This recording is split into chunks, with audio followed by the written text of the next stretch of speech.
सितंबर almost over हो चुका है और अक्टूबर का जो मंथ है वो स्टार्ट होने वाला है। तो नए मंथ की स्टार्टिंग जो है वो होगी नए स्मार्टफोन लॉन्चेस के साथ। सितंबर में हमने देखे थे बहुत सारे नए लॉन्चेस हुए थे, जिसमें सबसे बड़ा अट्रैक्शन था एप्पल का आईफोन 15, जिसका हम पूरे साल वेट करते हैं। और फाइनली एप्पल ने आईफोन 15 को लॉन्च कर दिया है और बहुत सारे यूजर्स इस फ़ोन को खरीद भी चुके हैं। तो अब आ जाता है कि अक्टूबर में कौन कौन से नए स्मार्टफोन्स हैं जो लॉन्च होने वाले हैं। तो आज हम इस वीडियो में कुछ ऐसे अपकमिंग स्मार्टफोन्स के बारे में बात करेंगे और मैं आपको बताऊंगी कि जितने भी अपकमिंग फ़ोन्स हैं इनमें क्या क्या खास फीचर्स आपको देखने के लिए मिल सकते हैं। तो ऐसे में अगर आप भी एक्साइटेड हैं जानने के लिए कि कौन से नए लॉन्चेस होंगे, कौन से ब्रांड्स अपने नए फ़ोन्स लेकर आएंगे, तो ये वीडियो एंड तक ज़रूर देखें।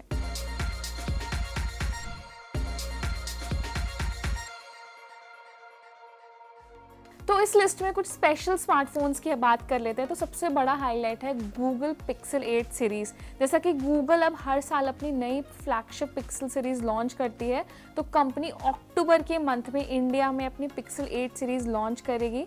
और इसके साथ सैमसंग अपना Galaxy S23 FE variant launch करेगा। और ये FE सीरीज़ जो है ना सैमसंग की हमेशा से पॉपुलर रही है और ये आती है मिड रेंज प्राइस सेगमेंट में। और ये S23 इसका एक बजट सेगमेंट वाला फ़ोन आप बोल सकते हैं। तो इसी के साथ अब हमने रेगुलर स्मार्टफोन्स की बात की, एक और बड़ा एड ऑन है इसमें फोल्डेबल स्मार्टफोन। तो अभी तक हमने रेगुलर स्मार्टफोन्स की बात की। अभी आपने देखा होगा मार्केट में आजकल फोल्डेबल स्मार्टफोन का क्रेज़ बहुत बढ़ रहा है और इसी लिस्ट में अब शामिल होने वाला है वन प्लस अक्टूबर में वन प्लस ओपन के नाम से अपना एक नया फोल्डेबल स्मार्टफोन लॉन्च कर सकती है। तो ये जो 3 वेरिएंट्स मैंने बताए ये सबसे हाईलाइटेड वेरिएंट्स हैं। अब ये भी देख लेते हैं कि क्या क्या खास फीचर्स इन फ़ोन में मिलेंगे। तो सबसे पहले बात करते हैं गूगल पिक्सल 8 सीरीज़ की। तो ये जैसे कि आप जानते हैं नेक्स्ट जनरेशन फ़ोन हो गया गूगल का और ये 7 सीरीज़ का एक अपडेटेड वर्जन है और माना जा रहा है कि 4 अक्टूबर को कंपनी इसको ऑफिशियल करेगी। इसमें हमेशा की तरह 2 वेरिएंट्स लॉन्च किए जाएंगे, जिसमें आपको एक बेस वेरिएंट गूगल पिक्सल 8 और एक गूगल पिक्सल 8 प्रो वेरिएंट मिलेगा और ये आएगा गूगल की फ्लैगशिप चिपसेट टेंसर G3 के साथ। तो सबसे खास बात यह है कि गूगल पिक्सल सीरीज़ में एक नया टाइटन सिक्योरिटी M2 चिपसेट देखने के लिए मिलेगा और ये बहुत डिफरेंट चिपसेट होगा, बेटर परफॉर्मेंस देगा। तो गूगल ना हमेशा से अपने कैमरा फीचर्स को लेकर बहुत स्पेसिफिक रही है। तो दोनों ही स्मार्टफोन्स में डुअल कैमरा सेटअप मिलेगा, जिसमें आपको 50 MP का प्राइमरी और 12 MP का एक सेकेंडरी कैमरा मिल सकता है। जो प्रो वेरिएंट है उसमें ट्रिपल कैमरा सेटअप मिलेगा, जिसमें 50 MP का एक प्राइमरी सेंसर, 48 MP का सेकेंडरी और 48 MP का ही आपको थर्ड कैमरा मिलेगा। तो मुझे लगता है कि प्रो सीरीज़ का जो कैमरा परफॉर्मेंस है वो और ज़्यादा बेटर होगी। तो ये कुछ हाइलाइट्स हैं गूगल पिक्सल 8 सीरीज़ के जो अभी सामने आए हैं। जो बेस वेरिएंट और प्रो मॉडल है उसमें आपको 6.2 से लेकर 6.7 इंच तक का फुल HD+ डिस्प्ले मिल सकता है। और ख़ास बात ये है कि दोनों ही OLED डिस्प्लेज होंगे जो कि 120 हर्ट्ज़ रिफ्रेश रेट सपोर्ट के साथ आएंगे। और एक और ख़ास बात ये भी है कि गूगल इस बार 1 TB स्टोरेज देने वाली है दोनों ही स्मार्टफोन्स में, क्योंकि आज के टाइम में ज़्यादा स्टोरेज की डिमांड है। तो ऐसे में आप अपना ज़्यादा डेटा बैकअप कर सकते हैं, हैवी गेमिंग आप कर सकते हैं, ज़्यादा अच्छे से मल्टीटास्किंग कर सकते हैं। और जैसे अगर आप बहुत सारे ऐप्स का इस्तेमाल करते हैं तो वो स्टोर करने में भी अब आपको ज़्यादा स्टोरेज मिलेगी।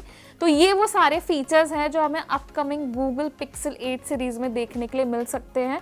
तो अब बात करते हैं सैमसंग के सबसे popular series Samsung Galaxy S23 FE की। तो ये खास इसलिए होगा क्योंकि इससे पहले कंपनी ने Samsung Galaxy S21 FE launch किया था और वो यूज़र्स के बीच में काफ़ी ज़्यादा पॉपुलर हुआ था और माना जाता है कि वो सैमसंग का एक बेस्ट सेलिंग स्मार्टफोन था। तो इसीलिए S23 FE का क्रेज़ अब ज़्यादा है और इसके भी कुछ लीक्ड और रूमर्ड फीचर्स हैं जो सामने आए हैं। अब रिपोर्ट्स के मुताबिक माना जा रहा है कि सैमसंग अपने इस मिड रेंज सेगमेंट वाले फ़ोन को 4 अक्टूबर को ऑफिशियल लेवल पर इंडिया में लॉन्च कर सकती है। तो फीचर्स की भी बात करते हैं तो फ़ोन में 6.4 इंच का एक फुल HD+ एमोलेड डिस्प्ले मिलेगा जो 120 हर्ट्ज़ रिफ्रेश रेट को सपोर्ट करेगा। अब कुछ कैमरा फीचर्स भी हैं जो सामने आए, जिसमें आपको 50 MP का एक प्राइमरी सेंसर मिलेगा, 12 GB तक की रैम सपोर्ट मिल सकता है और 256 GB का स्टोरेज मिलेगा। तो ये कुछ बहुत ही कम हाईलाइटेड फीचर्स हैं। जैसे भी अभी फ़ोन लॉन्च होगा, अपडेट सामने आएंगे तो हम आपको अप टू डेट करते रहेंगे। इसके बाद आते हैं वीवो पर। तो वीवो अब अपनी फ्लैगशिप V सीरीज़ का वीवो V29 जल्द ही लॉन्च करेगा इंडिया में कंपनी ने हाल ही में इसका एक मिड रेंज सेगमेंट वाला फ़ोन Vivo V29e लॉन्च किया था और अब कंपनी इसका एक बेस वेरिएंट और एक Vivo V29 Pro वेरिएंट जो है वो लॉन्च करने जा रही है।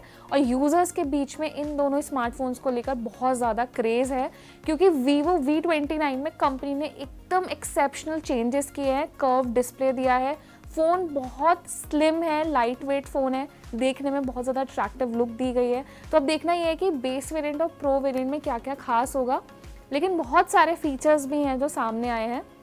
तो सबसे खास फीचर ये है कि दोनों ही फ़ोन्स में सोनी का फ्लैगशिप IMX766 50 MP का प्राइमरी सेंसर जो है वो मिल सकता है। तो कैमरा के साथ साथ डिस्प्ले फीचर्स की बात करते हैं तो उसमें 6.7 इंच का एक बड़ा फुल HD प्लस रिजोल्यूशन वाला एमोलेड डिस्प्ले मिल सकता है। और ख़ास बात ये है कि ये कर्व डिस्प्ले होगा, जैसे कि कंपनी ने अपना Vivo V29e सीरीज़ में लॉन्च किया था। और कर्व डिस्प्ले पर्पसली अभी बहुत ज़्यादा डिमांड में है, ये फ़ोन को अट्रैक्टिव और बहुत ज़्यादा प्रीमियम लुक देते हैं। तो और भी बहुत कुछ नया है जो हमें Vivo V29 सीरीज़ में देखने के लिए मिल सकता है। तो कुछ ही दिन बचे हैं, बस जल्दी फ़ोन लॉन्च होने वाला है। तो अभी तक हमने रेगुलर स्मार्टफोन्स की बात की, अब आ जाते हैं स्पेशल स्मार्टफोन पर, और ये होगा OnePlus ओपन फोल्डेबल स्मार्टफोन। और फोल्डेबल स्मार्टफोन में आज के टाइम में इतना ज़्यादा कंपटीशन बढ़ गया है, क्योंकि इतनी सारी टेक कंपनियां हैं जो बैक टू बैक अपने फोल्डेबल स्मार्टफोन्स लॉन्च कर रहे हैं। तो अभी हमने देखा था हाल ही में मोटरोला और साथ में सैमसंग जो लीड करता है फोल्डेबल मार्केट में। तो OnePlus जो है अपना फोल्डेबल स्मार्टफोन जो लेकर आएगी वो मेनली इन सारी टेक कंपनीज के साथ compete करेगी। तो कुछ हाईलाइटेड फीचर्स भी हैं जो इस फोन के सामने आए हैं, और फोन जो है उसको अक्टूबर में ऑफिशियल लेवल पर लॉन्च किया जा सकता है। तो फोल्डेबल स्मार्टफोन का सबसे हाईलाइटेड फीचर होता है उसका डिस्प्ले। तो माना जा रहा है कि इस स्मार्टफोन में 7.8 इंच का एक बड़ा एमोलेड डिस्प्ले देखने के लिए मिलेगा, और ये एक LTPO टेक्नोलॉजी वाला डिस्प्ले होगा जो कि 2K रेजोल्यूशन को सपोर्ट करेगा। ये अभी तक हमने इनर डिस्प्ले के स्पेसिफिकेशंस बताए, वही आउटर में आपको 6.3 इंच का एक एमोलेड डिस्प्ले मिलेगा जो कि 120 हर्ट्ज रिफ्रेश रेट को सपोर्ट करेगा। OnePlus अपने कैमरा फीचर्स पे बहुत ज़्यादा प्ले करती है, तो इस फ़ोन में एक हैसलब्लेड 48 MP का प्राइमरी सेंसर मिलेगा, साथ में 64 MP का एक टेलीफोटो लेंस मिल सकता है। दोनों ही जो कैमराज हैं वो बहुत अमेजिंग फीचर्स के साथ आएंगे। तो अभी तक ये डिस्प्ले और कैमरा फीचर्स जो है वो सामने आए OnePlus फोल्डेबल फ़ोन के। तो ये जो OnePlus का फोल्डेबल स्मार्टफोन है ये एक बहुत ही मोस्ट अवेटेड स्मार्टफोन माना जा सकता है इस साल का, क्योंकि OnePlus का फोल्डेबल स्मार्टफोन ये पहला होगा। और मुझे लगता है दूसरे कॉम्पिटिटर से क्या कुछ नया होगा इस फ़ोन में, प्राइस कितना होगा ये अभी सस्पेंस है, लेकिन कुछ ही दिन में जो ये सस्पेंस है ये ख़त्म होने वाला है। तो अब एक और स्मार्टफोन जो है जो कि बहुत ज़्यादा पॉपुलर नहीं हुआ है, उसके लीक रूमर सामने नहीं आए, लेकिन ये भी एक फ्लैगशिप फ़ोन होगा, क्योंकि रेडमी अपनी Note 13 सीरीज़ को अक्टूबर में लॉन्च करेगी। और इसके बहुत सारे स्पेसिफिकेशंस हैं जो कि लीक हुए हैं, सामने आए हैं, तो वो भी डिस्कस कर लेते हैं। तो सबसे पहले कंपनी इस सीरीज़ में अपने 2 स्मार्टफोन लॉन्च करेगी, जिसमें Redmi Note 13 और Redmi Note 13 Pro शामिल हो सकता है, और माना जा रहा है कि इसको अक्टूबर के एंड में लॉन्च किया जा सकता है। तो स्पेसिफिकेशंस पर आते हैं तो फ़ोन में 6.6 इंच का एक full HD plus OLED display मिलेगा, इसमें 120 हर्ट्ज रिफ्रेश रेट होगा। साथ में ही खास बात यह है कि इसमें 108 MP का एक प्राइमरी सेंसर भी मिल सकता है। तो ये कुछ हाईलाइटेड फीचर्स हैं जो आपको Redmi Note 13 सीरीज़ में देखने के लिए मिलेंगे। तो ये सारे वो फ़ोन्स हैं जो कि अक्टूबर में लॉन्च होने वाले हैं। तो अगर आप भी इन स्मार्टफोन्स के लॉन्च होने का वेट कर रहे थे तो ये वेट अब आपका ख़त्म होने वाला है। तो इस लिस्ट में कौन सा ऐसा फ़ोन है जो आपको सबसे ज़्यादा पसंद आया, या कोई एडिशनल अपडेट है जिसके बारे में आप जानते हैं, तो हमें कमेंट सेक्शन में ज़रूर बताएं। इस वीडियो को लाइक और शेयर ज़रूर करें और हमारे चैनल को भी सब्सक्राइब करें।